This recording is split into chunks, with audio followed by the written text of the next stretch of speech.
కాకినాడ ఇంద్రపాలెం గ్రామంలో వేంచేసి ఉన్న శ్రీ గౌరీ కేదారేశ్వర స్వామివారి ఆలయంలో కార్తీక పౌర్ణమిని పురస్కరించుకొని ఆలయం వద్ద కార్తీక దీపోత్సవం జ్వాలా తోరణం కార్యక్రమాన్ని కన్నుల పండుగగా జరిపించారు.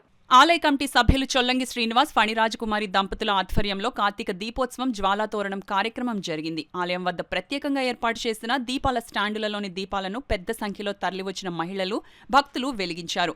దాంతో ఆలయం పరిసరాలు దీపకాంతులతో దేదీప్యమానంగా శోభిల్లాయి.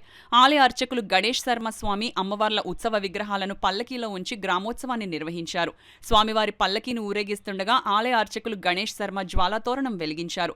పెద్ద సంఖ్యలో తరలివచ్చిన భక్తులు జ్వాలాతోరణం క్రింద నుండి వెళ్లి స్వామివారి ప్రసాదం స్వీకరించారు. ఆలయానికి వచ్చే భక్తులకు ఎలాంటి అసౌకర్యం కలగకుండా అన్ని ఏర్పాట్లు చేసి తీర్థ ప్రసాదాలు పంపిణీ చేశారు. ఈ కార్యక్రమంలో ఆలయ కమిటీ సభ్యులు నాగేశ్వరరావు, బుజ్జి, సత్యబాబు, వినయ్, మూర్తి భక్తులు పాల్గొన్నారు.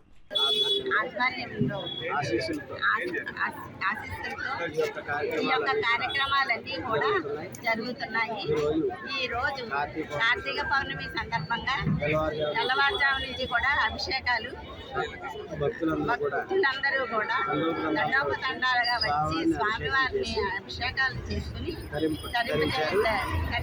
ధరించారు. కావున ఈరోజు సాయంత్రం గ్రామ సేవ స్వామివారి ఊరేగింపు జరిగింది. వైభవపేతంగా జరిగింది. 5:30కి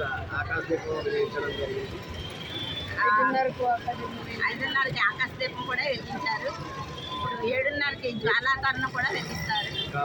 కావున భక్తులందరూ ఈ యొక్క కార్యక్రమం జయప్రదం కావాల్సిందిగా. శ్రీ గౌరీ కేదారేశ్వర ఆలయంలో కార్తీక మాసం సందర్భంగా ఈరోజు కార్తీక పౌర్ణమి సందర్భంగా తెల్లవారుజాము నుంచి కూడా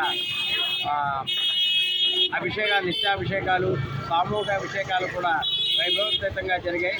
భక్తులందరూ కూడా చాలా దండోపదండాలుగా వచ్చి స్వామివారిని అభిషేకించి ధరించారు. అలాగే ఈరోజు సాయంత్రం 5:30కు గ్రామ సేవా కార్యక్రమం, సాయంత్రం 6 గంటలకు విశేష దీపోత్సవం, 7 గంటలకు జ్వాలాతోరణ కార్యక్రమం జరుగుతోంది. ఈ యొక్క కార్యక్రమాలన్నీ కూడా చొల్లంగి శ్రీనివాసరావు గారు, ఫణిరాజకుమారి గారు దంపతులచే ఈ యొక్క కార్యక్రమాలు జరుగుతున్నాయి. అలాగే ఈ ఆలయాన్ని కట్టించిన దాతలు ధర్మకర్త అయినటువంటి కీర్తిశేషులు పిల్లప్పారావు గారు ఆశీస్సులతో ఈ కార్యక్రమాలన్నీ జరుగుతున్నాయి. కావున భక్తులందరూ కూడా విచ్చేసి ఈ యొక్క కార్యక్రమంలో పాల్గొని స్వామివారి యొక్క దివ్య ఆశీస్సులతో చేకూరుతున్నాం.